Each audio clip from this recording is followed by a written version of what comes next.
Assalamualaikum warahmatullahi wabarakatuh.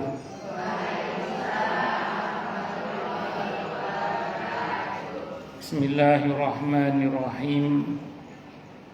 Alhamdulillahi rabbil alamin.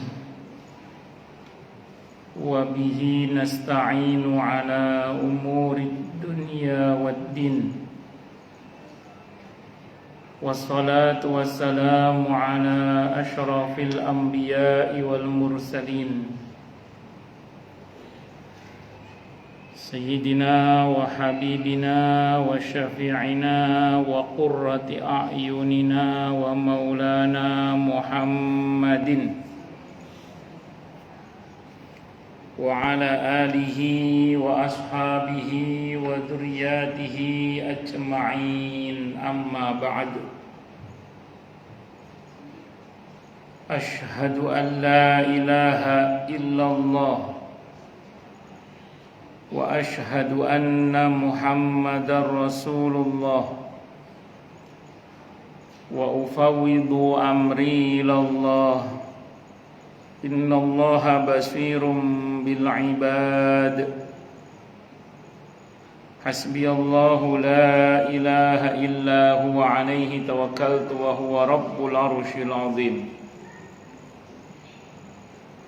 Qala Allah ta'ala fi kitabihil karim hikayatan an nabiyillahi Musa alaihi salam. Rabbi syrah li sadri wa yassir li amri wahlul 'uqdatam min lisani yafqahu qawli. Para asatidzah, para ibu-ibu sekalian, hafizani wa hafizakunallah, wa bil khusus segenap pengurus majelis ta'lim ibu-ibu Masjid Jannatul Firdaus, yang semoga pengurusnya dan jamaahnya selalu dalam naungan rahmat, barokah, perlindungan serta bimbingan Allah Subhanahu wa ta'ala. Amin, Allahumma amin, insyaallah. Dan tentu saya doakan semoga kemuliaan ibu-ibu sekalian selalu dijaga dan ditingkatkan terus oleh Allah Subhanahu wa ta'ala sebagai seorang muslimah, sebagai seorang istri, sebagai seorang ibu, dunia hingga syurga. Amin, Allahumma amin, insyaallah. Allahumma inna nas'aluka ilman nafi'a wa rizqan thayyiba wa amalan mutaqabbala wa fatahallahu lana futuhal arifin. Allahumma inna na'udzubika min ilmin la yanfa' wa amalin la yurfa' wa qalbin la yakhsha' wa du'a la yusma'. Allahumma ati anfusana taqwaha wa zakkiha anta khairu man zakkaha anta waliyuha wa maulaha. Amin, Allahumma amin, insyaallah. Ibu-ibu sekalian, hafizani wa hafizakunallah. Pertama-tama tentu mari kita haturkan puja dan puji syukur kita ke hadirat Allah Subhanahu wa ta'ala dengan berucap alhamdulillahi rabbil alamin. Mudah-mudahan dengan hamdalah ini nikmat dari Allah untuk kita ditambah. Karena Allah telah berjanji dalam Al-Quran di surah Ibrahim ayat 7. A'udzu billahi samii'il 'aliim minasyaitonir rajim. Wa idza adzana rabbukum la in syakartum la azidannakum wa la in kafartum inna 'adzabi lasyadid. Jadi kalau kita bersyukur, sungguh nikmat dari Allah untuk kita ditambah. Dan kalau kita kufur, kita diingatkan oleh Allah akan siksanya yang sangat pedih. Jadi kalau kita kufur, diingatkan oleh Allah akan siksa yang sangat pedih. Ini janji Allah, dan janji Allah dalam Al-Quran itu la raiba fihi, tidak ada keraguan di dalamnya. Di antara penjelasan la raiba fihi adalah siapapun yang mengamalkan isi Al-Quran dengan keimanan dan keyakinan, maka Allah akan tunjukkan kebenaran Al-Quran itu kepadanya hingga tiada lagi keraguan dalam hatinya. Salawat dan salam semoga tercurah limpahkan untuk junjungan kita Nabi besar Muhammad sallallahu alaihi wasallam. Semoga kita semua diakui sebagai umat beliau. Amin, Allahumma amin, insyaallah. Saya wasiatkan terutama untuk diri saya sendiri dan ibu-ibu sekalian agar kita semua terus berusaha meningkatkan ketakwaan kita kepada Allah Subhanahu wa taala. Karena dengan takwa itulah kita bisa memperoleh derajat yang sangat tinggi dengan sesungguhnya di sisi Allah Subhanahu wa taala. Hal ini didasarkan kepada firman Allah Subhanahu wa taala dalam Al-Qur'an di surah Al-Hujurat ayat 13. A'udzu billahi samii'il 'aliim minasyaitonir rajim. Ya ayyuhan nasu inna khalaqnakum min dzakarin wa untha waj'alnakum syu'uban wa qabaila lita'arafu inna akramakum 'indallahi atqakum al-ayah. Wahai manusia, sesungguhnya kami telah menciptakan kalian dari seorang laki-laki dan seorang perempuan, berkembang menjadi bersuku-suku dan berbangsa-bangsa agar kalian saling mengenal. Sesungguhnya yang paling mulia di antara kalian di sisi Allah adalah yang paling bertakwa. Allah juga berjanji akan memberikan bonus bagi siapapun yang sungguh-sungguh bertakwa kepada Allah, berupa solusi atau jalan keluar dari setiap masalah yang dia hadapi, dan Allah juga berjanji akan memberinya rizki dari arah yang dia tidak duga sebelumnya. Hal ini didasarkan kepada firman Allah Subhanahu wa taala dalam Al-Qur'an di surah At-Talaq ayat 2 dan 3. A'udzu billahi samii'il 'aliim minasyaitonir rajim. Wa may yattaqillaha yaj'al lahu makhraja wa yarzuqhu min haitsu la yahtasib. Dan barang siapa orang yang bertakwa kepada Allah, maka Allah akan berikan dia jalan keluar dan rezeki yang tak terduga. Di ayat 4-nya Allah berfirman, "Wa may yattaqillaha yaj'al lahu min amrihi yusra."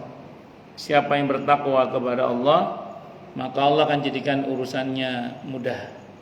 Semoga kita semua minal muttaqin, bahkan lil muttaqina imama. Amin, Allahumma amin, insyaallah. Ibu-ibu sekalian, hafizani wa hafizakunallah, saya siang ini diminta untuk berbicara tentang salat sebagai tiang agama. Salat itu dalam bahasa Arabnya artinya ad-du'a. As-salatu hiya ad-du'a. Salat itu adalah doa. Doa itu dari kata da'a yad'u du'aun, artinya sapaan. Berarti kalau kita salat, kita ini sedang menyapa Allah, berinteraksi dengan Allah. Makanya salat ini merupakan jangkar pengingat bahwa kita ini hamba bagi Allah Subhanahu wa taala. Jadi akan selalu mengingatkan kita kalau kita ini hamba bagi Tuhan kita, bagi Rabb kita, yaitu Allah Subhanahu wa taala. Makanya orang yang salat, orang yang menyapa Allah dalam salatnya, dia pasti akan diperhatikan oleh Allah secara khusus. Karenanya Allah berfirman dalam Al-Quran di surah Al-Furqan ayat 77 itu, Qul ma ya'ba'u bikum rabbi laula du'aukum. Katakanlah wahai Nabi, kalau bukan karena doa kalian, di situ terjemahannya kalau bukan karena ibadah kalian, niscaya Tuhan kalian, Rabb kalian, Allah akan cuek terhadap kalian. Artinya kalau kita masih mau berdoa, masih mau beribadah, dan di antara ibadah itu adalah sholat, maka kita masih akan mengundang perhatian Allah secara khusus, alias Allah nggak akan cuek kepada kita. Karena kita membuat persambungan terus dengan Allah Subhanahu wa ta'ala. Makanya orang yang sholat fi dhimmatillah, dalam tanggungan Allah. Tapi kalau sudah tidak sholat, Allah sudah dalam tanda kutip berlepas tangan dari orang itu, alias nggak dijamin lagi. Makanya bersyukurlah kepada Allah kalau kita ini masih mau sholat menghadap kepada Allah. Dan lagi pula kalau kita tidak sholat, emang kita punya masalah apa dengan Allah kok sampai nggak mau sholat itu? Emang kita punya masalah apa dengan Allah kok kita nggak mau sholat? Apa karena kecewa dengan suami? Loh, kecewa sama suami kok marahnya sama Allah, itu kan aneh. Marahnya sama suami kok, kecewanya sama suami, dikecewakan oleh suami, tapi kok marahnya sama Allah, kan aneh. Mestinya kan baik-baik sama menciptakan suami. Siapa? Allah. Ya, menghadap kepada Allah dengan salat, karena ada perintah di surah Al-Baqarah 153 itu, ya ayyuhalladzina amanu sta'inu bis-sabri was-shalah innallaha ma'as-sabirin. Hei orang-orang yang telah beriman, mintalah kalian pertolongan kepada Allah dengan sabar dan salat. Sungguhnya Allah bersama orang-orang yang sabar. Nah, harusnya kalau tahu ada masalah dengan makhluk, kita ini menghadap kepada yang menciptakan makhluk. Siapa? Allah. Di antara caranya dengan salat. Monggo Bu, kuat mboten? Oh.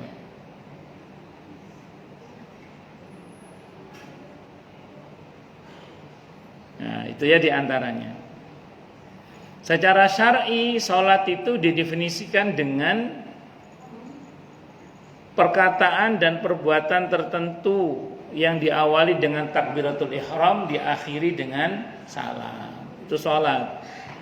Di salat itu perkataan dan perbuatan tertentu yang diawali dengan takbiratul ihram, diakhiri dengan salam. Itu namanya salat.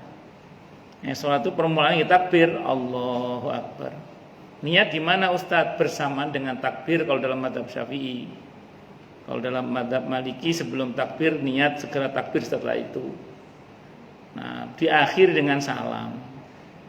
Menunjukkan bahwa orang itu harus baik hubungannya dengan Allah dan harus baik hubungannya dengan sesama. Takbir dan seterusnya itu kan merupakan hubungan baik dengan Allah. Nah, sementara salam itu membangun hubungan baik dengan sesama. Nggih.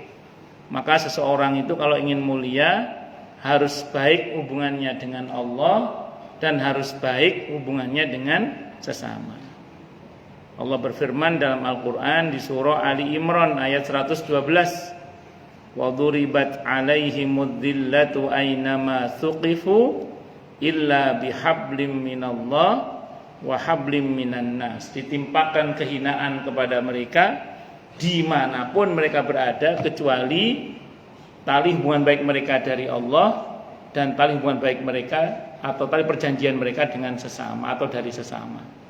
Maksudnya diantaranya tadi, kalau tidak ingin terhina, berarti kalau ingin mulia harus baik hubungannya dengan Allah dan harus baik hubungannya dengan sesama. Maka orang yang sholatnya bagus tapi dengan sesama polid, pakai dal, saking pelitnya itu, berarti dia belum sempurna kemuliaannya, tidak mulia orang seperti itu. Atau dibalik, pada orang lain baik, pada sesama peduli tapi tidak sholat. Biasanya ngomongnya gini, masih mending saya walaupun nggak sholat, tapi saya kan nggak pelit daripada Bu Haji itu pelit. Nah, biasanya ngomongnya gitu biasanya. Nah, tapi dia nggak berani membandingkan dengan orang yang ibadahnya bagus, sosialnya bagus, nggak berani. Makanya orang ini harus bagus secara ritual dan harus bagus secara sosial. Hablum minallahnya harus bagus, hablum minannasnya harus bagus sekaligus. Maka di Al-Quran itu tidak kurang dari 82 kali disebut perintah sholat dan perintah zakat sekaligus. Jadi perintah sholat dan perintah zakat disebut sekaligus tidak kurang dari 82 kali dalam Al-Quran. Nah, itu menunjukkan bahwa Nawa tadi harus baik hubungannya dengan Allah dan harus baik hubungannya dengan sesama. Allahu Akbar. Salat itu memiliki kedudukan yang mulia, bahkan sangat mulia.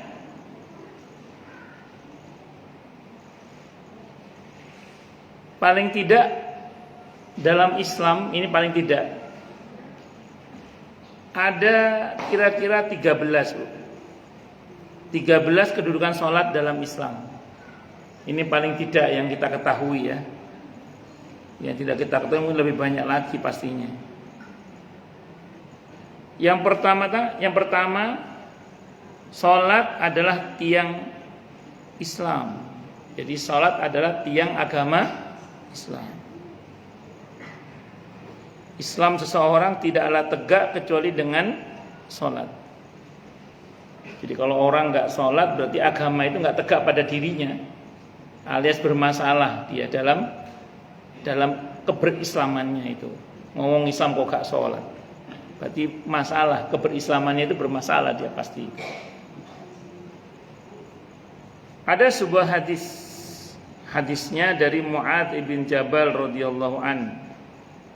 Disebutkan dalam riwayat ini Ra'sul amri al-islamu wa amuduhu as-salatu wa dirwatu sanamihi al-jihadu. Pokok perkara adalah Islam, tiangnya adalah salat, dan puncak perkaranya adalah jihad. Hadis riwayat At-Tirmidzi, Imam At-Tirmidzi mengatakan hadis ini sahih hasan sahih, mohon maaf. Al-Hafidz Abu Thahir mengatakan bahwa hadis ini hasan. Pertama, pokok segala urusan itu adalah Islam. Ibu kalau mau selamat, apalagi namanya Bu Slamet. Kalau mau selamat apa-apa itu pertimbangannya gini, Bu. Ini menurut Islam boleh apa tidak? Ini menurut Islam benar apa tidak? Ini menurut Islam begitu, Bu. Kalau kita selalu begitu, insya Allah selamat, Bu. Kenapa selalu kita tanyakan ini dalam Islam boleh apa tidak? Dalam Islam benar apa tidak? Dalam Islam. Oh, kalau kita selalu begitu mikirnya, insya Allah selamat, insya Allah. Allahu Akbar. Ibu-ibu kerja di rumah orang, ada kesempatan ngutil entongnya majikan untuk dibawa pulang. Di sini nggak ada tempat lain. Begitu mau melakukan, ingat ini dalam Islam boleh nggak ya? Nggak boleh, harus izin dulu. Jangan mentang-mentang tuan rumahnya salah buang. Kan ada tuan rumah itu buang sendok atau entong di tempat sampah. Ya, pas pembantu ini bersihin, paling dibuat kita tak kau mulai lah.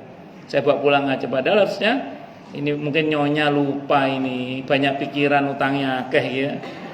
Sendok dibuang ke tempat sampah. Mas diambil. Kalau mau dibawa pulang izin dulu, Bu. Sendok kok dibuang memang sudah nggak dipakai, Bu. Gitu. Boleh saya bawa pulang, Bu ya. Itu baru namanya amanah itu. Nah, kita mesti begitu. Dan kira-kira dalam Islam bagaimana yang benar ini? Jangan asal comot aja. Di sini nggak ada, Bu. Itu dulu cerita saya di Surabaya dulu itu. Saya dulu punya jamaah di Surabaya itu. Dia punya pembantu. Setiap kali pembantunya pulang mesti ada yang hilang, Bu. Mbok sendok, mbok garpu, mbok apa. Satu saat pas mau pulang sama tuannya digeledah. Duit tasik kayak uake sendok. akentong, sewur, wis macam-macam. Yo pokate mulai kok sembarang. Di sini nggak ada, tempat lain gitu, tempat lain. Malah yang serem lagi itu jamaah saya di Pondok Kelapa. Beliau ini punya banyak alat-alat dapur yang kalau habis dipakai taruh di kardusnya, jadi masih kayak kelihatan baru terus gitu loh. Satu saat beliau ini pembantunya yang khianat itu kan pamit pulang gitu ya. Udah lama pulang, selang berapa waktu beliau ini mau masak ditanya. Seperti biasa ngambil alat masaknya, ternyata sudah tinggal kardusnya Bu, isinya udah nggak ada semua. Diboyong sama pembantu yang khianat itu. Di sini nggak ada, tempat lain begitu itu. Di sini nggak ada. Nggih, insyaallah jujur semua nih, amin. Nggih, insyaallah. Allah. Jadi semua dikaitkan dengan ini dalam Islam boleh nggak begini nih? Misalnya lagi kerja salah-salan, gajian maunya dipenuhi terus. Kan ada yang begitu, di sini nggak ada Bu, tempat lain, tenang aja, sini nggak ada tempat lain. Kalau gajian maunya dipenuhi, kerjanya asal-asalan. Itu padahal kalau dalam Islam kena ayat wailul lil mutaffifin alladzina idza qtalu 'alan nasi yastawfun wa idza kaluhum aw wazanuhum yukhsirun. Al-Mutaffifin surah ke-83 ayat 1 sampai 3. Nggih. Ayat 1 sampai 3. Celakalah orang-orang yang curang dalam timbangan dan takarannya, yang kalau menimbang untuk dirinya maunya dipenuhi, tapi kalau menimbang dan menakar untuk orang lain maunya dikurangi. Contohnya itu tadi, gajian maunya penuh, kerja asal-asalan. Tapi kalau ibu kerjanya sungguh-sungguh sampai gaji ibu nggak cocok untuk pekerjaan ibu, nanti Allah akan ganti dengan barokah yang lebih baik, insya Allah. Jadi apa-apa dikembalikan ke Islam, bagaimana dalam pandangan Islam boleh apa tidak. Tiang agama ini adalah sholat. Tiangnya adalah sholat. Bu, masjid ini kalau tiangnya dicopot kira-kira apa yang terjadi Bu? Roboh, ambruk. Maka orang yang tidak sholat itu seperti bangunan yang tiangnya ambruk Bu. Kalau tiangnya ambruk, apa yang terjadi? Semuanya ambruk, berantakan. Makanya kata Nabi yang membedakan antara muslim dan kafir itu ya sholatnya itu. Orang kalau masih sholat, kita masih bisa memberikan kesaksian dia muslim. Tapi lewat gak sholat, orang mikir iki Islam apa dudu iki. Saya pernah ditanya orang, ini kejadian di Pondok Kelapa Bu. Ustadz, ini ada orang meninggal Ustadz. Orangnya tidak pernah diketahui sholat. Jadi jamaah itu malah jadi orang masjid jadi ragu-ragu, ini sholat apa tidak, nggak pernah kelihatan sholat orangnya. Akhirnya saya jawab, coba tanya saja ke keluarganya, mungkin sholat di rumah kan gitu. Ternyata kata keluarganya nggak sholat juga di rumah. Waduh. Coba tanya lagi, saya tanya ulang itu. Coba tanya lagi, pernah nggak diketahui dia menghina sholat? Karena kalau sudah nggak sholat plus menghina sholat, itu sudah murtad dengan kesepakatan para ulama. Wes gak sholat, ngenyek sholat. Itu kata Imam Syafi'i sudah murtad dengan kesepakatan para ulama.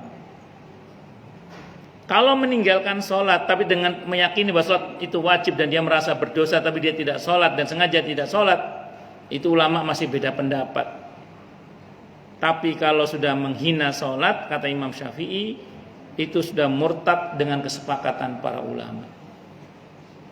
Pun hati-hati nggih. Makanya sholat ini jangan main-main. Orang kalau nggak sholat sudah ambruk itu. Kualitas Islam dalam dirinya itu udah roboh. Mas supaya nggak roboh, supaya kokoh, tegakkan sholat. Kalau dipikir-pikir loh Bu, sholat itu berapa lama sih? Sebentar apa sebentar sholat itu? Sebentar aslinya. Bu, pakai paket dasar aja ya, nggak usah sunah-sunahnya ya. Begitu masuk waktu zuhur misalnya gitu ya, ibu tinggal ambil air wudhu sepaket dah sama cebok-ceboknya deh misalnya gitu ya. Ya kan sama cebok-ceboknya lah misalnya itu ibu wudhu, saya itu sholat selesai paling 10 menit Bu ya. Iya, enggak sama wudu-wudunya 10 menit selesai kan ya?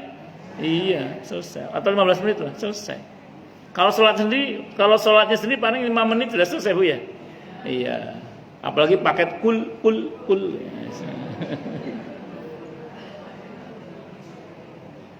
Allah, apalagi sholatnya sambil buru-buru mau nonton drakor, tambah. Tapi masih sholat, itu masih lebih baik daripada yang tidak sholat. Artinya sholat itu sebenarnya sebentar dibandingkan waktu yang Allah kasih 24 jam Bu. Sementara sholat itu sehari semalam cuma 5 waktu, anggaplah per satu waktu 10 menit cuma 50 menit. Enggak sampai 1 jam, itu pun dipisah-pisah dalam 5 waktu. Allahu Akbar. Pakaian kotor Ustaz. Kotor belum tentu najis Bu. Taruhlah misalnya najis. Dan ibu tidak bisa sehingga terpaksa sholat dengan pakaian najis itu. Misalnya ya. Maka itu dimaafkan. Karena dalam Islam itu ada kaidah al-masyaqqatu tajlibut taisir. Kondisi yang sulit itu bisa menarik kepada kemudahan-kemudahan. Umul balwa, najis yang merata itu dimaafkan. Kalau memang betul-betul ibu tidak bisa menggunakan baju yang suci kecuali baju yang najis itu terpaksa, ya tetap sholat. Jangan tidak sholat dengan dalih baju kotor. Jangan tidak sholat dengan dalih karena merasa bajunya gupak najis. Yang betul tetap sholat walaupun gupak najis. Dengan catatan kita nggak bisa ganti loh ya. Tapi kalau masih bisa ganti tentu wajib ganti menghindari najis itu. Tapi kalau nggak bisa, sulit misalnya, maka itu dimaafkan. Contoh, ibu dalam perjalanan bawa anak kecil, kadang ganti pampers bayi, ya, sedikit banyak kan pasti ada kena najisnya. Belum lagi kadang anak itu gumoh, muntah, macam-macam kan pasti non sewu ya kan ada kena najisnya. Terus dengan dalih karena gupak najis terus nggak sholat, jangan. Tetap sholat, walaupun tidak mungkin ganti baju karena dalam perjalanan sulit misalnya, atau dalam pekerjaan yang sulit ganti baju, ya sudah sholat seadanya itu, walaupun gupak najis tidak apa-apa, dimaafkan. Itu seperti jadi nggak boleh dengan dalih apa Bu? Kotor dengan dalih baju najis terus tidak sholat. Kan dalam Islam itu banyak keringanan Bu, termasuk untuk sesuatu yang sulit dihindari, termasuk untuk sesuatu yang sudah merata sehingga sulit dihindari, itu termasuk hal yang dimaafkan.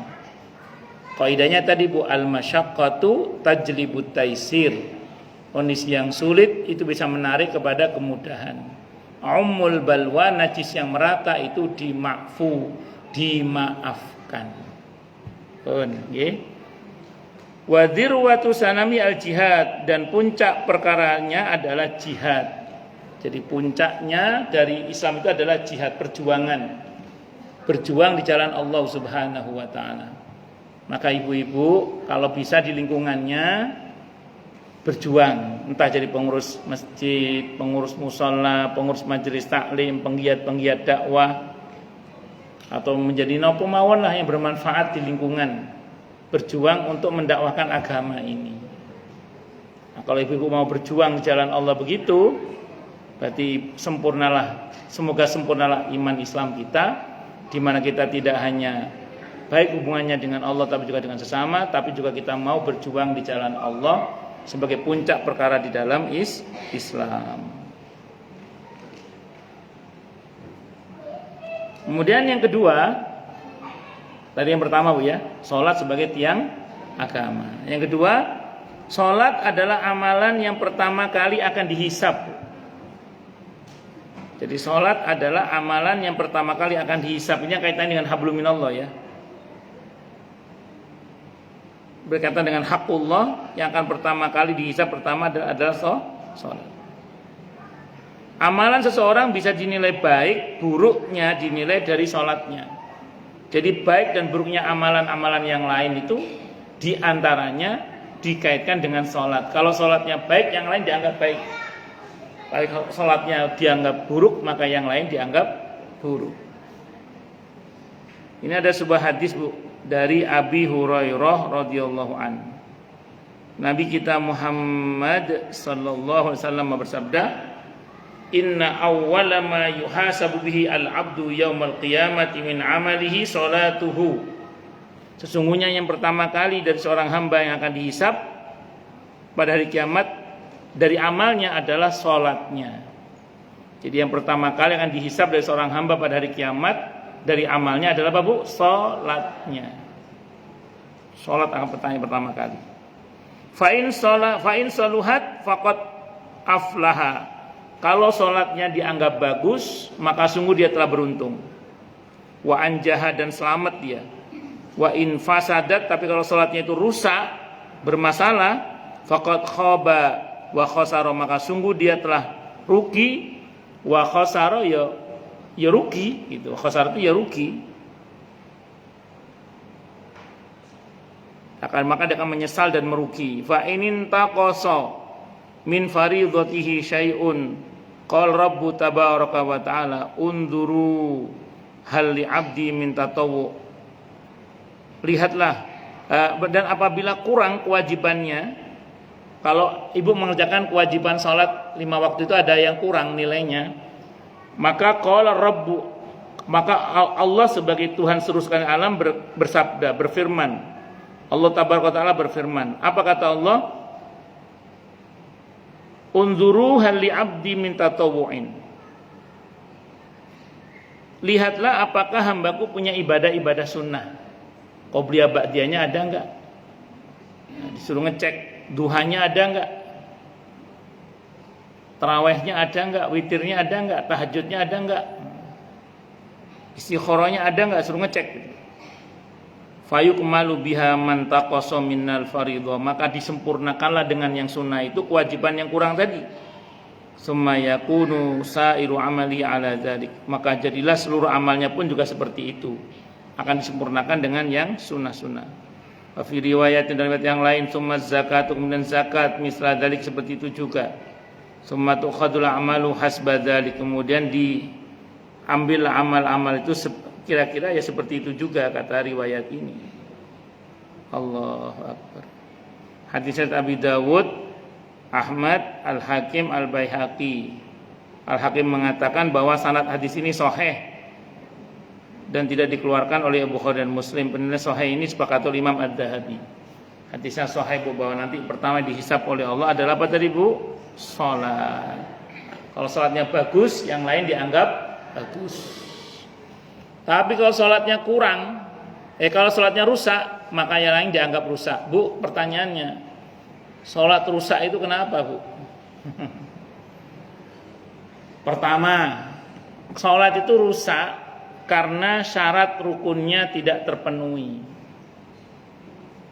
Ibu kalau belajar sholat, kurikulumnya paling tidak ada 6. Pertama, syarat sahnya sholat. Yang kedua, rukun-rukunnya sholat. Yang ketiga, yang dapat membatalkan sholat. Yang keempat, sunnah-sunnahnya sholat. Yang kelima, yang diperbolehkan dalam sholat. Yang keenam, yang dimakruhkan dalam sholat. 6, Bu, paling gak kurikulumnya itu. Yang paling pokok, syarat sahnya sholat, rukunnya sholat, pembatal sholat. Ini yang paling pokok, 3 ini. Yang tadi 3 yang lain itu suplemen tambahan.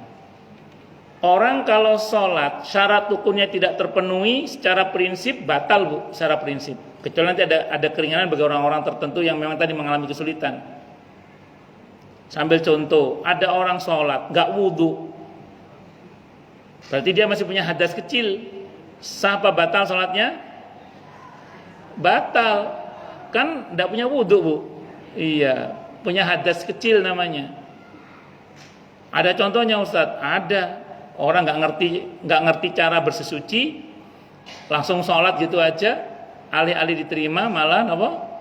Ditolak karena batal. Karena la yaqbalullahu sholatan bila tuhurin. Allah tidak mau terima sholat yang tidak pakai bersesuci. Karena orang kalau mau sholat harus suci dari hadas kecil dan hadas besar. Kalau hadas kecil tadi hilang selesai dengan wudhu. Kalau hadas besar harus mandi besar. Makanya nanti ibu harus belajar wudhu, harus belajar mandi besar. Itu tahapan belajarnya, Bu. Adapun kita sudah belajar masih ada kurang-kurangnya, insya Allah Allah tutupilah kekurangan itu, asal kita mau belajar. Saya pernah tahu Bu, saat itu saya masih di Surabaya, ada ibu-ibu punya anak udah 4, anaknya udah 4. Selama ini kalau selesai senggama dengan suaminya, atau kalau suci dari haid atau nifasnya, itu tidak pernah mandi seluruh tubuh. Jadi nggak pernah, cuman mandi biasa aja, nggak dibasahi itu rambutnya. Anaknya papat Bu, ya apa? Anaknya sudah 4, kalau habis begitu sama suami, atau habis suci dari haid atau nifasnya, mandinya nggak seluruh tubuhnya, rambutnya nggak dibasuh, sehingga dia punya hadas apa namanya Bu? Hadas besar. Batal apa batal sholatnya? Batal, hadas besar. Gimana Ustadz? Namun juga nggak tahu. Ya wis, yang lalu biar berlalu, tobat. Kedepannya harus bener itu. Ngoten nggih? Nah, itu hati-hati. Itu kejadian di Surabaya. Kejadian saya masih di Surabaya saat itu. Allahu Akbar.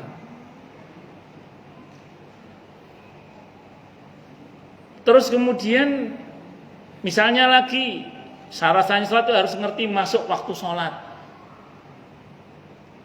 Ada ibu-ibu itu buru-buru sholat padahal belum masuk waktunya sholat.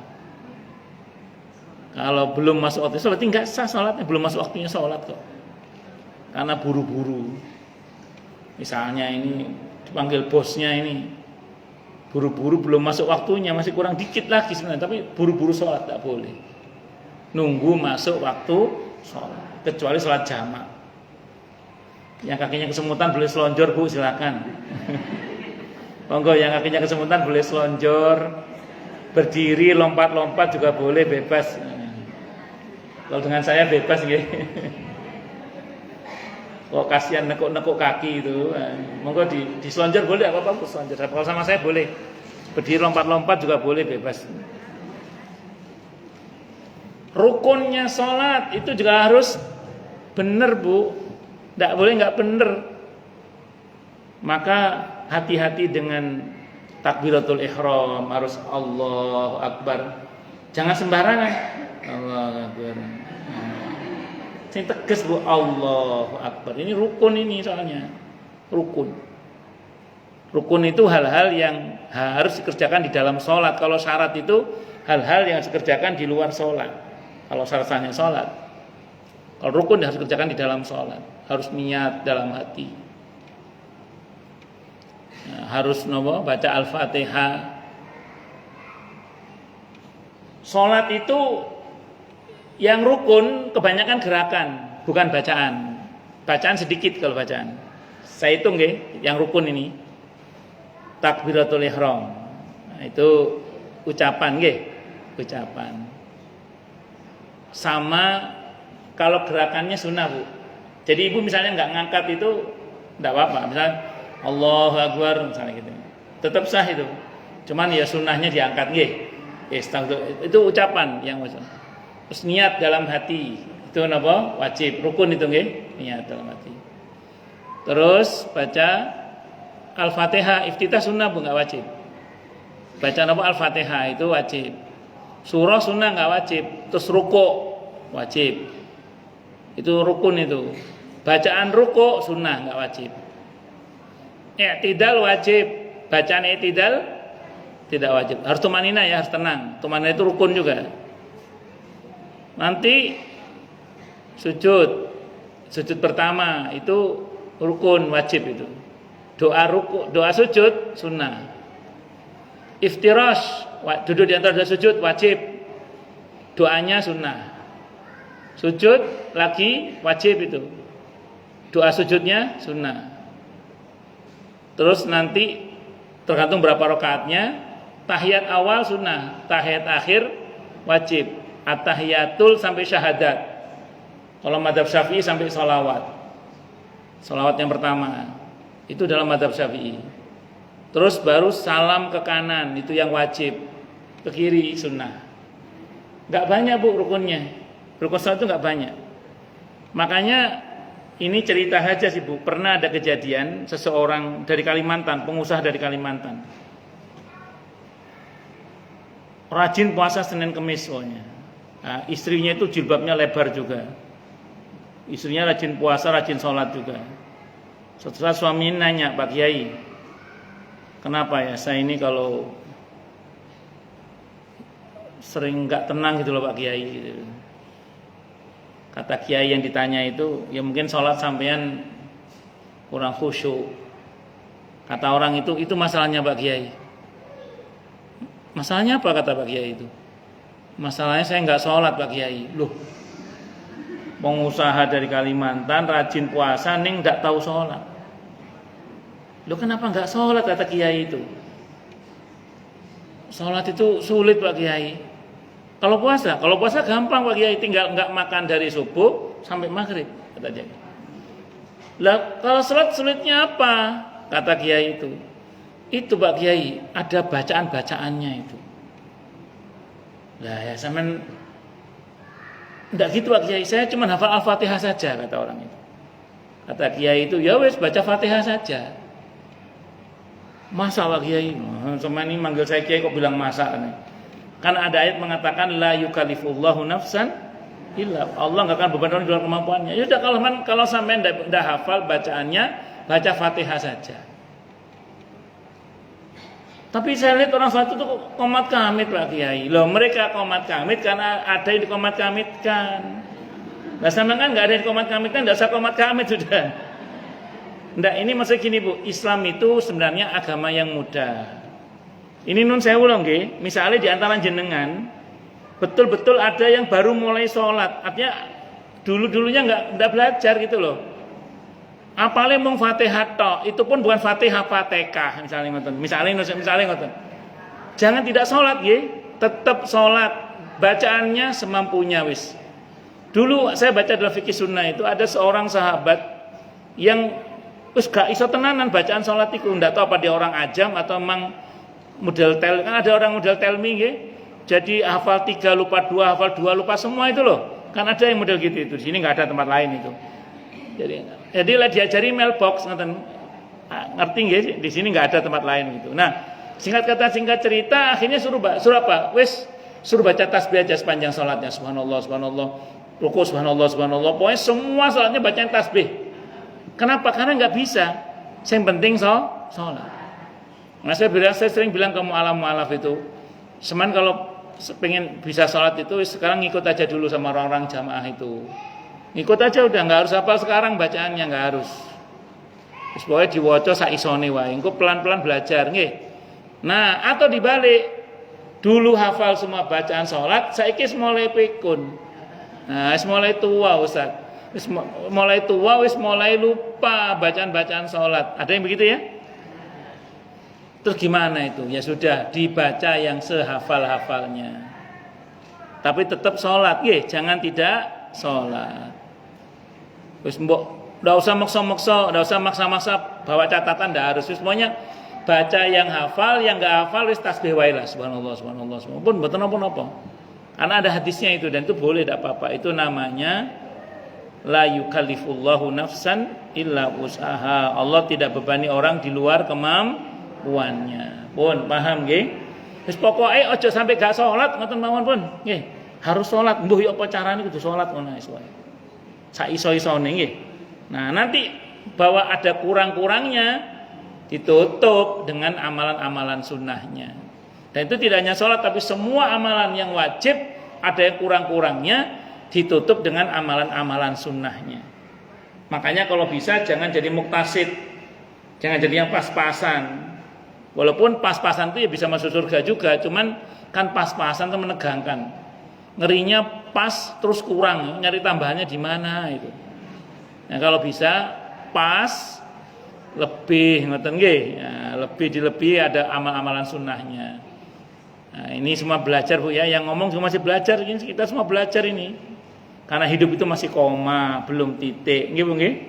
Ya, hidup itu masih koma, belum titik. Termasuk harus tahu yang membatalkan sholat itu apa saja, harus tahu supaya nggak rusak sholat kita itu Bu. Di antara yang membatalkan sholat, tadi sudah sebut hadas kecil, hadas besar, bangsane ngentut. Ya, dalam tidur tidak dalam posisi duduk. Ya, itu batal kalau betul-betul tidur misalnya.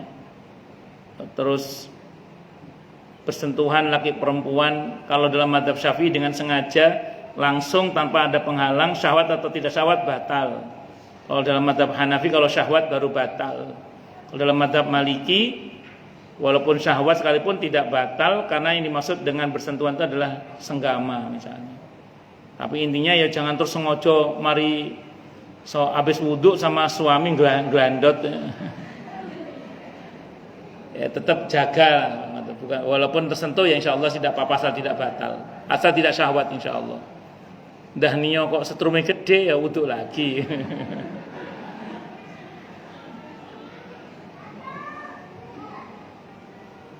Iya kan orang macam-macam gue tergantung usianya nggih. Umur 7 sampai 45 tahun katanya pandangan hidup katanya. Kalau sudah 45 sampai 60 berapa itu katanya pegangan hidup.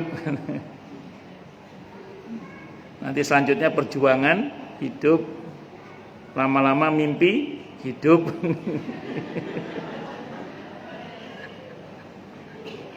Oh, lanjut, jangan kemana-mana, balik. Jadi harus paling enggak kurikulumnya tadi 6 Bu ya.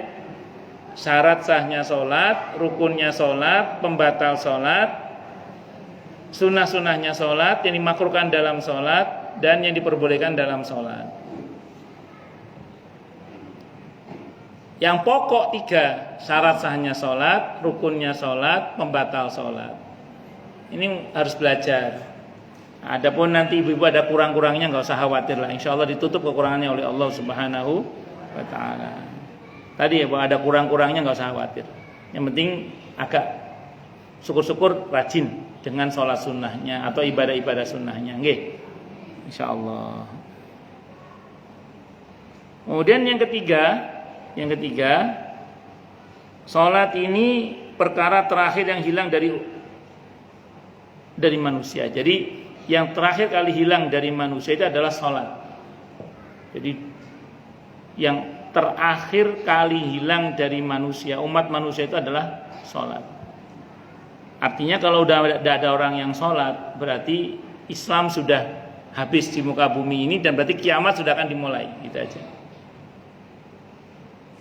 Dari Abu Umam Al-Bahili radhiyallahu anhu, dia berkata, Rasulullah Muhammad sallallahu alaihi wasallam bersabda, la yunqadanna ural islami urwatan fa kullaman taqadat urwatun tashabbasan nasu billati taliha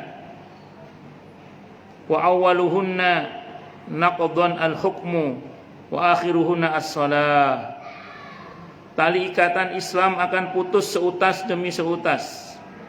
Setiap kali terputus, manusia bergantung pada tali berikutnya. Yang paling awal terputus adalah hukum Islam, hukumnya.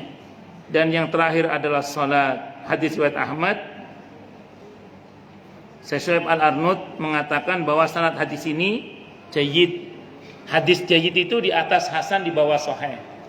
Hadis hasan saja bisa diamalkan, apalagi hadis jayyid. Saya mau terangkan begini, Bu. Jadi satu persatu ajaran Islam itu akan hilang, akan lepas seiring dengan diangkatnya ilmu juga sih, Bu. Nah, yang pertama kali terlepas dari ajaran Islam itu adalah hukum. Kalau bahasa kita syariat Islamnya berkaitan dengan hukum negara, itu mulai lepas satu persatu. Terakhir kita punya kekhalifahan Turki Utsmani itu terakhir. Setelah itu kerajaan-kerajaan sekarang ini.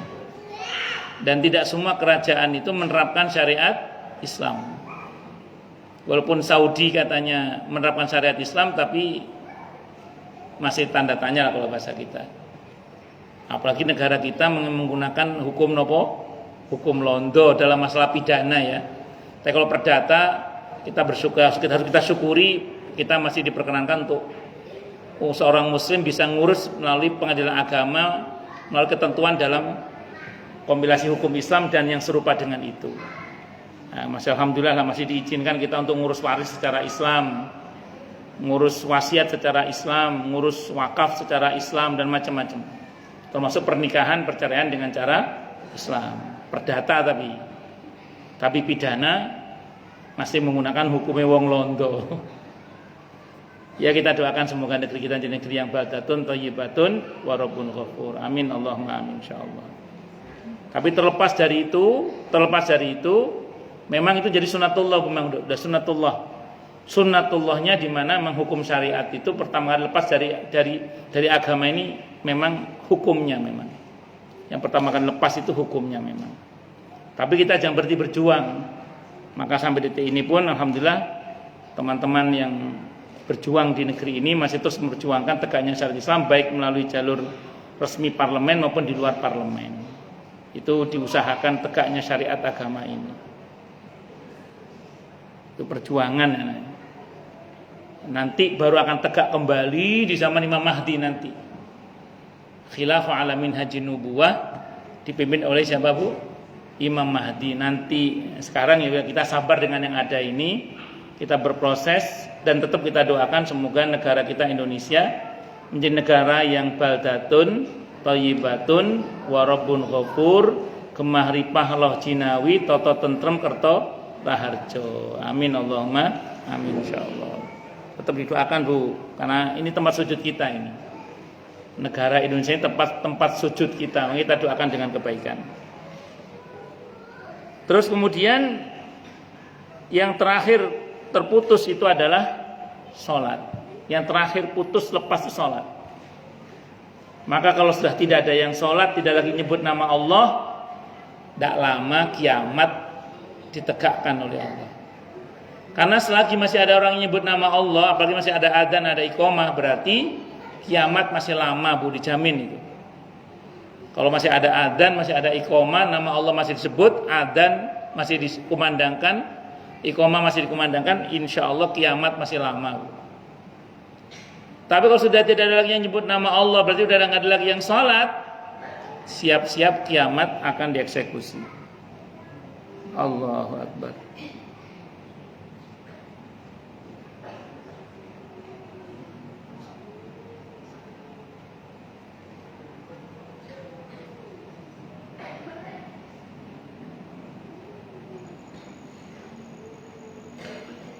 Dari Zaid bin Thabit radhiyallahu anhu, Nabi kita Muhammad SAW bersabda, "Awwalu ma yurfa'u minan nasi al-amanatu wa akhiru ma yabqa min dini as-salatu."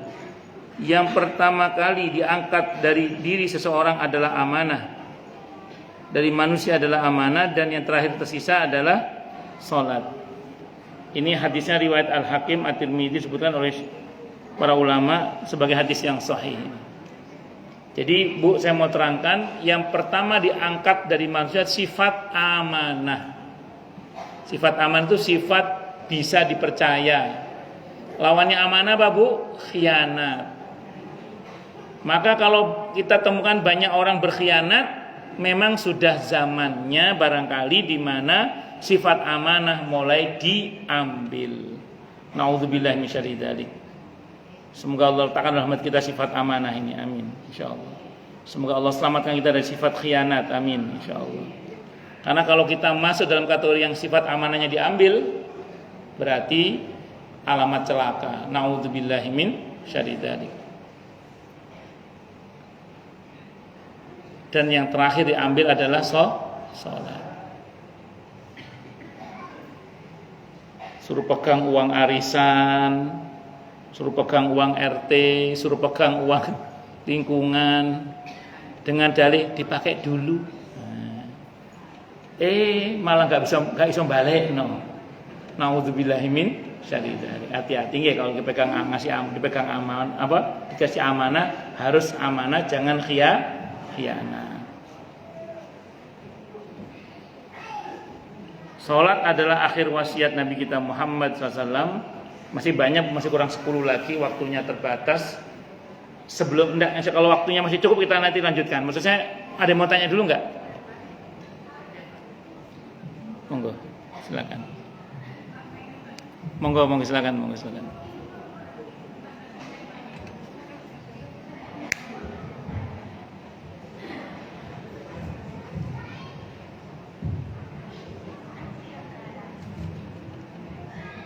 Assalamualaikum warahmatullahi wabarakatuh. Waalaikumsalam warahmatullahi wabarakatuh. Afan Pak Ustaz, izin Ibu. bertanya. Ibu. Kalau misalnya sholat sunnah atau sholat rawatib harus baca iftitah atau tidak Pak Ustaz? Baik. Sampun. Assalamualaikum warahmatullahi wabarakatuh. Waalaikumsalam warahmatullahi wabarakatuh. Sholat sunnah maupun sholat wajib antara takbiratul ihram dengan fatihah itu Nabi diam. Seorang sahabat bertanya, ya Rasulullah, apa yang Anda baca kok Anda diam antara takbiratul ihram dengan fatihah itu? Rupanya beliau membaca doa iftitah. Di antara yang sampai kepada kita iftitahnya adalah Allahumma ba'id baini wa baina khotoyaya kama ba'ata bainal masyriqi wal maghrib. Walaupun nanti bacaan iftitah yang disampaikan kepada Nabi ada beberapa yang Nabi mendiamkan atau membenarkan, seperti termasuk kabiro walhamdulillahi katsira wa subhanallahi bukrata wa asilah di sahih Muslim. Nah, termasuk juga diantaranya nanti wajjahtu wajhiya atau inni wajjahtu wajhiya, ada riwayatnya juga dua-duanya, dan seterusnya itu. Nah, jadi oleh ibu nanya ke saya, sunnah tetap bu, mau baik sholat fardu maupun sholat sunnah membaca doa iftitah, hukumnya sunnah. Wallahu a'lam bishawab. Ngoten nggih Bu nggih? Nggih. Monggo yang lain silakan. Baik, monggo. Siapa dulu nggih? Nggih monggo. Assalamualaikum warahmatullahi wabarakatuh. Waalaikumsalam warahmatullahi wabarakatuh. Oh, yang nanya langsung dapat hadiah. Langsung ngambil Bu. Yang nanya langsung ngambil hadiah. Saya mau bertanya Ustadz, ini kalau sholat fardu, terus kita langsung sholat rawatib, misalnya Mbak Dia, zikirnya bisa nggak maksudnya setelah sholat itu, setelah sholat Mbak Dia? Bagus. Ya, gitu aja pertanyaan saya. Assalamualaikum warahmatullahi wabarakatuh. Waalaikumsalam warahmatullahi wabarakatuh. Suatu saat sahabat Muawiyah ibn Abi Sufyan radhiyallahu an melihat ada anak muda selesai sholat langsung ba'diyah. Ditegur beliau, jangan begitu, tidak boleh, kata beliau. Zikir dulu atau pindah tempat dulu. Nah, jadi zikir dulu atau pindah tempat dulu. Jadi nggak boleh salam langsung berdiri sholat itu, nggak boleh. Kata Muawiyah bin Sufyan tidak boleh. Kata beliau, berdiri pindah dulu atau zikir dulu atau pindah dulu. Nah, zikir dulu atau pindah dulu. Nah, jadi jangan langsung. Kalau ibu misalnya mau buru-buru, terus tidak mau ketinggalan ba'diyahnya juga, pindah tempat aja. Ya, pindah tempat. Atau zikir sebentar. Ya tidak apa-apa, tapi pindah dulu aja. Iya. Karena kalau nggak pindah nanti, dan sunnahnya memang pindah sih sunnahnya. Sunnahnya dari fardu ke sunnah ke fardu itu sunnahnya adalah pindah. Tapi kalau antar fardu antar sunnah tidak sunnah pindah. Tapi kalau fardu ke sunnah ke fardu sunnahnya pindah. Nah, ngoten nggih. Jadi sebaiknya. Tapi kalau ibu misalnya buru-buru, tadi saya ulang, dan mau ba'diyah juga, silakan ba'diyahnya pindah aja, geser. Terus kemudian ibu saya itu zikirnya sambil jalan tidak apa-apa, karena zikir sholat itu sama zikir dengan zikir yang lain, bisa sambil duduk, bisa sambil berdiri, bisa sambil semua keadaan, tidur bahkan. Qiyam wa qu'uda wa ala junubim, itu bahasa Qur'annya ya, tentang ulil albab. Zikir sambil berdiri, sambil duduk atau sambil tidur, semua keadaan boleh. Yang penting kita berzikir kepada Allah, jangan sampai tidak zikir kepada Allah. Biasanya misalnya habis sholat subuh buru-buru mau masak buat anak, buat suami misalnya, ya tidak apa-apa. Zikirnya sambil masak, zikirnya sambil kerja, ngerjain apa yang bisa dikerjain, udah tidak apa-apa. Kalau yang mau ke pasar ya sambil bawa sepeda ke pasar sambil zikir, tidak ada masalah, nggak harus duduk. Nggih, wallahu a'lam bishawab. Nggih, ya. Siapa? Nggih, monggo silakan ibu yang tengah. Yang tengah monggo Bu, ambil dulu hadiahnya yang kedua.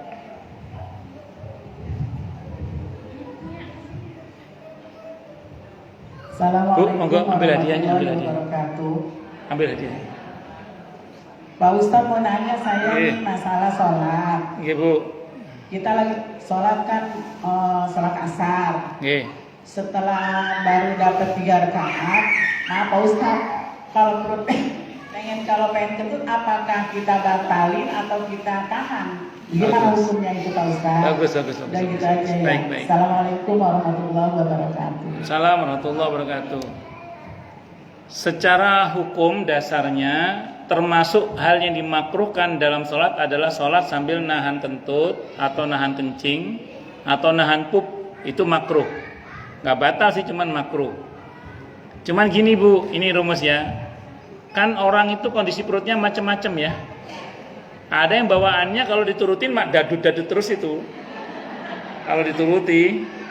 Tapi kan ada di mana kita masih bisa nahan dan tidak sakit juga. Bisa nahan dan tidak sakit juga. Kalau saran saya yang model begitu tahan aja nggak apa-apa. Karena kebiasaan banget tuh. Apalagi kalau udah kelepnya dol. Kenapa Bu? Nah iya, paling satu rakaat tahan aja tidak apa-apa. Yang penting jangan sampai bikin perut sakit ya. Cuma sekedar nahan biasa. Kan ada yang sampai kaku perut itu Bu. Nah yang begitu batalin Bu. Makruh itu tidak boleh itu. Karena itu zalim. Tapi kalau enggak cuman ditahan aja. Ya itu tadi kalau turuti dadut-dadut terus itu. Nah maaf ya, apalagi kelepnya sudah dol misalnya, naudzubillah ya. Itu misalnya. Jadi ditahan saja nggak apa-apa Bu sampai selesai. Tapi kalau sudah terasa sakit dibatalkan saja karena itu makruh kalau sampai sudah terasa sakit. Saya nggak tahu pernah nggak ibu ngalami nahan tuh sampai perut itu kaku rasanya. Ah yang begitu sehingga kapan ya saya lupa, agak lama itu saya pernah dengar. Ada orang karena dengan dalih mempertahankan tidak kentutnya itu sampai kaku perutnya itu, ada yang sampai meninggal, naudzubillah min dzalik. Nah, makanya mending dilepaskan saja, lepaskan burot ya tentu jangan di situ, kalau malu ya keluar dulu lah, nanti keluarnya pakai aransemen dikit gitu aja. Monggo ambil hadiahnya Bu, ambil hadiahnya. Monggo silahkan belakang. Siapa dulu ini? Ada 2 ya. Yang sana dulu ya, nanti sana. Nggih, monggo. Ya, siapa lebih tua siapa sih di antara 2 itu? Lebih sepuh siapa? Yang sana dulu ya. Yang itu nggih monggo.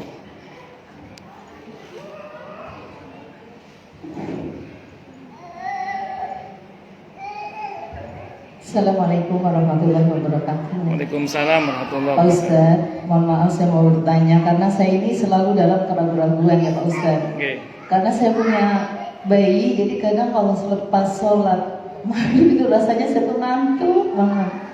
Terus jadi kisahnya kadang suka terlewat, saya tertidur gitu. Terus saya misalnya bangun jam 12 atau setengah 1, saya terbangun, saya menunaikan sholat isya. Kalau saya lanjut sholat malam, apakah itu boleh gitu ya? Boleh atau harus ada jedanya gitu, harus nunggu jam 3 atau gitu.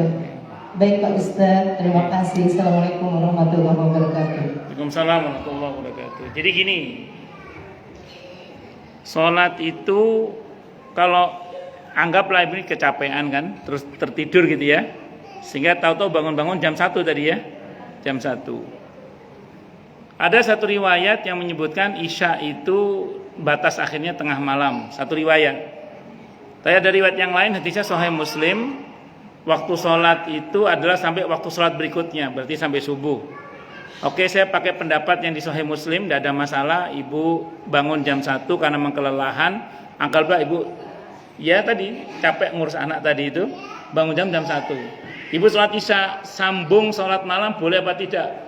Jawabannya boleh banget, tidak ada masalah. Sholat malam itu kalau dalam mazhab Syafi'i bahkan dari setelah maghrib sampai menjelang subuh. Cuman kalau yang lebih aman setelah sholat isya sampai dengan sebelum subuh. Waktunya itu panjang sekali. Makanya kalau ibu mengerjakannya di waktu menjelang setelah sholat isya di jam 1 itu tidak ada masalah. Wallahu a'lam bishawab. Boleh Bu, tidak ada masalah. Oke. Saya lompat situ dulu ya, lurus dulu nanti. Monggo, lurus ini, lurus belakang. Mic-nya. Nah. Monggo Bu, ambil Bu. Assalamualaikum Pak Ustadz. Assalamualaikum warahmatullahi wabarakatuh. Misalkan sholat wajib ya Pak Ustadz, Saya Ya, kan Bu. udah sholat, terus suami belum Oke. sholat gitu. Iya. Terus katanya boleh gitu saya sholat lagi gitu. Nah itu hukumnya gimana? Terus suami juga dapat pahala jamaah nggak gitu? Sama Bagus, sayanya bagus, kan jadi bagus, 2 kali sholat tuh, boleh nggak? Katanya sih ada yang bilang boleh, makanya saya bertanya ke Pak Ustadz ini gimana hukumnya? Terima kasih. Ya. Wassalamualaikum warahmatullahi Assalamualaikum wabarakatuh. warahmatullahi. Sholat ibu membantu suami jamaah namanya sodako. Nah, pernah satu saat Abu Bakar As-Siddiq radhiyallahu an, pas saat Nabi itu selesai jamaah, ada yang datang terlambat.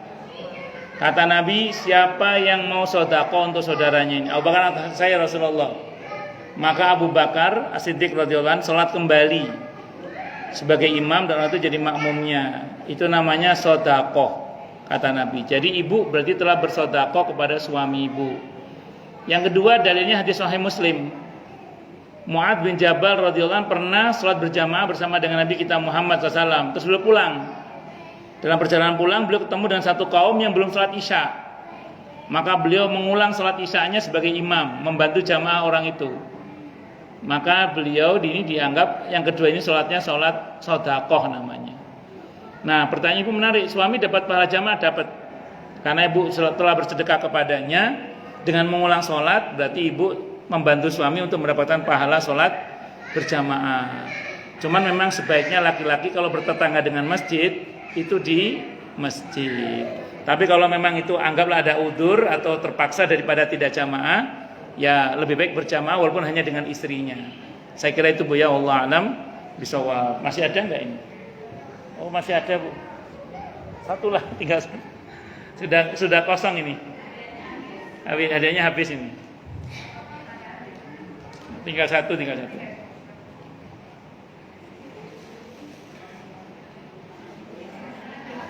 Ya sami-sami. Ya. Kalau ini hadiahnya sudah habis, kalau mau nanya monggo silakan kalau mau nanya. Nggih, monggo.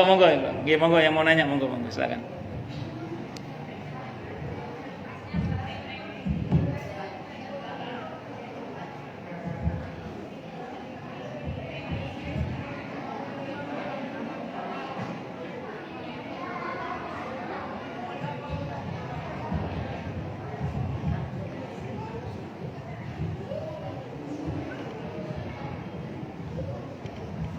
Assalamualaikum warahmatullahi wabarakatuh. Waalaikumsalam warahmatullahi wabarakatuh. Ini Pak Ustadz, saya mau nanya, kalau misalnya kita lagi safar, kadang kan Safar. kita nyampe itu di kampung. Kalau sofar artinya 0. Kalau Kita dalam perjalanan, safar. dalam perjalanan terus kita udah nyampe di kampung, itu gimana? Apakah kita di kosor sholatnya boleh atau emang kita sholat asar ya al-4 atau di kosor gitu Pak Ustadz? Bagus. Iya bagus. Kampungnya mana dulu? Enggak gitu, maksudnya di Iya, kampungnya mana dulu? kampungnya jauh, saya di Jawa Timur Pak Ustadz. Oh, pundi. Iya suami sih, saya kadang pulang kampung. Oh. Iya. Nah, Jadi tapi itu lama juga kan, kadang kita 3 hari gitu Pak Ustadz baru balik ya. Jadi ini rumusnya. Kayak saya kan sudah mustautin di Bekasi atau di Jakarta, sudah mustautin di Jabodetabek lah saya ini. Mustautin itu penduduk tetap ya, penduduk tetap. Sekali waktu saya kadang pulang ke Jawa Timur, ke Lumajang misalnya.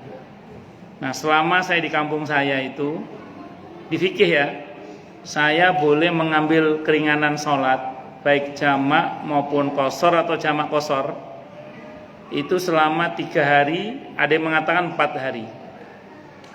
Saya ulang ya, saya boleh mengambil keringanan sholat di kampung saya itu selama 3 hari atau 4 hari di fikih itu. Jadi boleh ya Pak Ustadz? Boleh. Terus ada yang nanya biasanya ke saya, Ustadz, itu tadi di fikih saya katakan, Ustadz, itu Nabi ketika Fathu Mekah mengambil keringanan sholat itu selama 19 hari. Nabi kan sama, pas Fathu Mekah itu pulang kampung juga Nabi itu. Kan beliau udah tinggal di Madinah kan. Pulang kampung ke Mekah, selama di Mekah selama 19 hari Nabi ngambil keringanan sholat. Gimana Ustaz dengan dalil itu? Maka saya jawab, Nabi itu selama 19 hari pas Fathu Mekah itu Nabi nggak diem.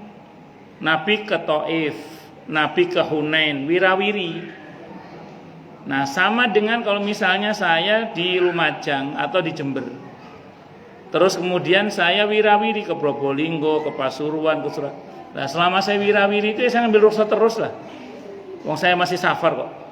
Berarti saya masih apa? Masih safar. Kecuali saya nggak kemana-mana, main celok diem di rumah mertua atau di rumah orang tua. Gak kemana-mana, baru itu cuma 4 hari tadi, atau 3 hari atau 4 hari tadi. Tapi kalau kemana-mana, selama kemana-mana itu saya ngambil rukhsah, saya lagi kemana-mana kok. Nah, Nabi itu pas Fathu Mekah itu kemana-mana beliau, bukan diem. Ke Hunain, ke Taif, jadi makanya beliau ngambil rukhsah terus, karena beliau jalan terus, beliau nggak diem gitu. Makanya kalau nggak diem, jalan terus kemana-mana, yaitu ambil rukhsah nggak apa-apa. Tapi kalau main celok diem 3 atau 4 hari. Kalau di rumah berarti kalau nggak kemana-mana jadi nggak. 3 atau 4 hari itu. Nggih. Saya kira itu nggih. Wallahu a'lam bishawab. Sami-sami. Nggih. Waalaikumsalam warahmatullahi wabarakatuh. Nggih, monggo yang lain silakan kalau ada. Nggih, monggo. Silakan. Assalamualaikum warahmatullahi wabarakatuh, Pak Ustaz. Waalaikumsalam warahmatullahi wabarakatuh. Yang sana ternyata nggih. Tapi nanya agak aneh. Ini Pak Ustadz, cuma rumah saya kan ada pohon cabai, pohon paya, kelor. Itu kata orang-orang dari rumah itu semua itu nggak boleh. Bener apa enggak? Ada pohon apa? Pohon cabai. Cabai. Terus, ya, pohon pepaya. Terus? Pohon kelor. Terus apa kata orang?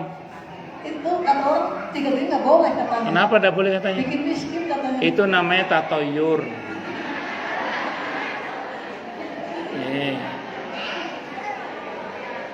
Nggih, dalam inilah nggih, matur nuwun. Assalamualaikum warahmatullahi wabarakatuh. Nggih. Inilah pentingnya kita ngaji tauhid, ngaji akidah, nggih. Itu namanya tatoyur. Tatoyur itu anggapan buruk yang enggak jelas tentang apa yang kita lihat dalam bentuk ciptaan Allah itu. Kalau aslinya tatoyur itu kaitannya dengan burung aslinya. Jadi kalau ada burung bunyi apa, ada yang mau mati berarti, atau kalau ketiban cicak berarti apes atau apa macam, itu namanya tatoyur. Nah, dalam Islam kita tidak boleh tatoyur. Nah, kalau ada orang ngomong ini kata Nabi di bab tentang tatoyur ya, okamakal, tatoyur itu bisa dinetralisir dengan tawakal. Jadi kalau ibu ada orang yang ngomong tidak boleh itu nanti bikin miskin, hasbunallah wa ni'mal wakil. Ibu teringat omongan orang itu lagi, hasbunallah wa ni'mal wakil. Saya serahkan semuanya pada Allah. Nah, itu satu dulu. Yang kedua, Nabi lebih suka al-fa'al. Al-fa'al itu optimis. Kalau ada orang ngomong, Bu, itu bikin miskin loh, namanya itu. Kata siapa? Kata Nabi ini bertasbih kok ini. Pohon pepaya bertasbih, pohon cabai bertasbih, pohon kelor bertasbih. Udah nggak apa-apa, bertasbih semua, biarin aja. Tapi kata orang, saya percaya sama kata Nabi saya lah. Kalau kata orang saya nggak percaya, saya lebih percaya sama kata Nabi saya. Ngoten nggih? Jadi nanti kalau nggih sami-sami. Wes moe orang mungkin miskin wong iki kok tasbih kok. Oke, monggo ya belakang tadi siapa? Assalamualaikum warahmatullahi wabarakatuh, Pak Ustaz. Waalaikumsalam warahmatullahi wabarakatuh. Mau tanya Pak Ustaz, ya, jadi kan rumah saya itu dekat musola, nggak terlalu dekat sih, agak dekat kedengeran gitu ya. Aja. Nah ini saya kadang sholat subuh qobliyah, terus di musola itu udah komat. Saya boleh nggak tetap sholat qobliyahnya gitu, qobliyah subuh ataupun isya gitu kadang. Baik. Ya gitu Pak Ustaz, terima kasih. Assalamualaikum warahmatullahi wabarakatuh. Ini pertanyaannya, ibu sholat qobliyahnya di mana dulu? Di rumah Pak Ustaz. Kalau di rumah teruskan nggak apa-apa, karena ibu kan boleh di rumah, tidak ada masalah. Cuma kalau ibu qobliyahnya di masjid atau di musola itu, nah ini ulama beda pendapat. Pendapat yang pertama mengatakan dipercepat sholatnya. Bahkan kalau kata Imam Nawawi yang tadinya niat 2 jadi 1 saja, diniatkan sholat sunnah mutlak. Itu kata Syekh Nawawi Al-Bantani dalam kitab Nihayatuz Zain. Nah, sementara kalau ibu ikut pendapat yang kedua itu dianggap batal sholat sunnahnya itu, sehingga kemudian ibu begitu takbir, kalau ibu sholat di masjid ya, ibu begitu takbir, begitu dengar iqamah langsung ibu salam aja, assalamualaikum, langsung salam. Berarti ibu batalkan langsung sholat berjamaah. Kalau ibu sholatnya di masjid atau di musola. Tapi kalau ibu di rumah bebas, karena itu ketentuannya kalau di musola atau di masjid. Karena kan nggak elok kan, udah mulai jamaah kok masih ada yang sholat sunnah kan nggak elok gitu maksudnya. Tapi kalau di rumah nggak apa-apa, terserah kalau di rumah. Jadi itu aja sih saya kira, wallahu a'lam bishawab. Satu lagi barangkali, monggo kalau ada. Ya, Pak Ustaz, sebenarnya. Monggo. Assalamualaikum Pak Ustaz. Waalaikumsalam warahmatullahi wabarakatuh. Ini Pak Ustaz, saya mau nanya, suami saya udah meninggal. Terus saya kalau hari Jumat sering jaro, boleh nggak Pak Ustaz? Hukumnya apa itu Pak Ustaz? Baik. Sendiri, takutnya nggak boleh atau gimana, saya mau nanya Pak Ustaz. Ya, Ziarah kubur itu hukumnya sunnah kapan kita mau. Saya ulang ya, ziarah kubur itu sunnah kapan kita mau. Oh, iya, Itu dikutip oleh Imam Al-Qurtubi dalam kitab At-Tadhkirah bahwa ibadah ziarah kubur itu termasuk ibadah sunnah yang disunnahkan kapan kita mau. Oh, iya. Jadi kapan ibu mau ziarah, nggak harus hari Jumat, hari apa saja. Iya. Tiba-tiba hari Sabtu pengen ziarah, tidak apa-apa, kapan saja. Dan ziarah kubur ini diperintah secara umum mutlak, kapan saja. Wallahu a'lam bishawab. Ya udah Pak Ustaz, assalamualaikum. Yang penting jangan meratap Bu ya. Yang penting jangan meratap ya. Oh iya. Waalaikumsalam. Pak Ustaz, udah lama, udah nggak sedih lagi. Oh iya. Belum ada gantinya. Ya udah Pak Ustaz, assalamualaikum. Assalamualaikum warahmatullahi wabarakatuh.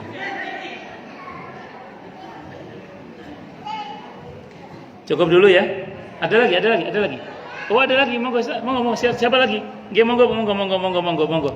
Monggo. Silakan.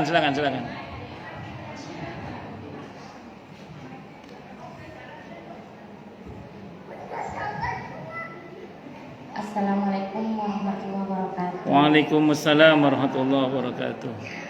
Saya mau tanya Pak Ustadz, kadang mau kesiangan gitu ya Pak Ustadz ya.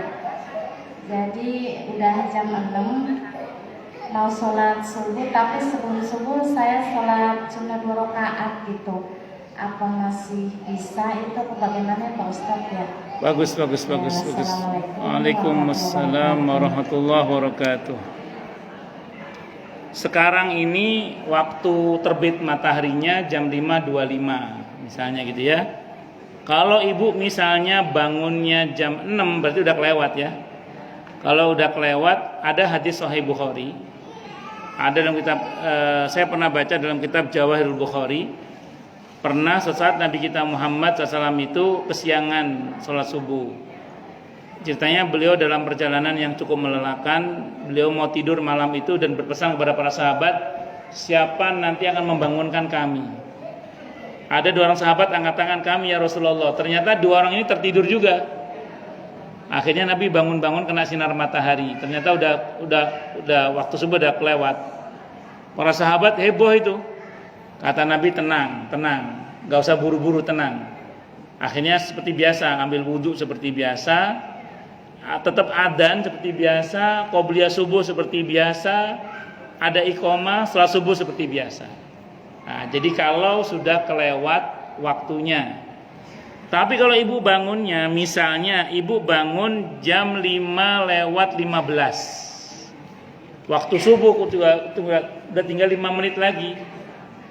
Ini ibu pilihannya qobliyah subuh dulu, langsung subuh dulu. Secara fikih langsung subuh.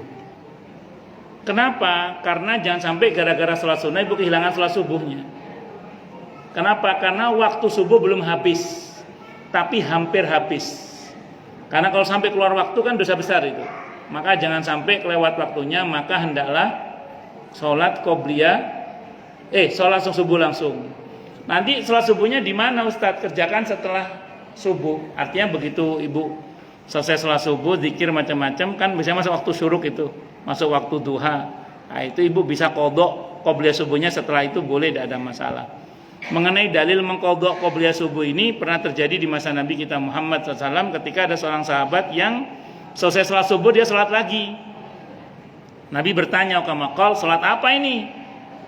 Tadi saya terlambat qobliyah subuh ya Rasulullah, sekarang saya kerjakan setelah sholat subuh. Nabi terus diem. Nah, diemnya Nabi namanya sunnah takririyah. Itu caranya Bu ya. Wallahu a'lam bishawab. Cukup dulu. Kita tutup dengan hamdalah. Alhamdulillahirabbil alamin.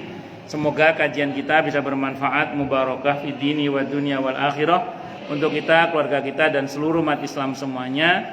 Dan mudah-mudahan kita semua dijadikan oleh Allah sebagai orang-orang yang sukses dunia akhirat, selamat dunia akhirat, bahagia dunia akhirat, dan dipermudah urusan kita oleh Allah fid dini wa dunya wal akhirah. Semoga Allah limpahkan hidayah selalu untuk kita. Semoga Allah tingkatkan selalu hidayah untuk kita, dan semoga Allah berikan hidayah untuk siapapun yang melihat kita. Subhanakallahumma bihamdika asyhadu an la ilaha illa anta astaghfiruka wa atubu ilaik. Sallallahu alaihi Muhammad wa ala alihi wasallam. Saya mohon maaf. Assalamualaikum warahmatullahi wabarakatuh. Alhamdulillah.